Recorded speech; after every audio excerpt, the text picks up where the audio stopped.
চাও তাই দেবো, কিন্তু আমার 11 নম্বরটা সিলেক্ট করে দিতে হবে। কি? ওই মেয়েটা? ওকে জানো? ও হচ্ছে পল্লবীর মামার মেয়ে, বিদেশে পড়াশোনা করে। হ্যাঁ, পল্লবীর মামাতো বোন? তাহলে আর তোমাদেরকে দরকার নাই।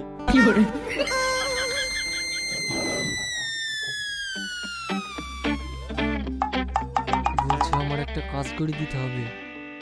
কি বলবো তাড়াতাড়ি বলো। তোমার পাশে বসে আছে, তোমার ওই বোনের সাথে আমার প্রেম লাগিয়ে দিতে হবে। কি হইলো?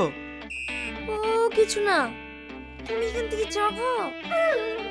তুমি যদি এই কাজটা না করে দাও, তাহলে তোমার আমার ব্যাপারে ভাইকে সব বলে দেবো। তুমি কি পাগল? তুমি একটু সাইডে আসো, তোমার সাথে আরো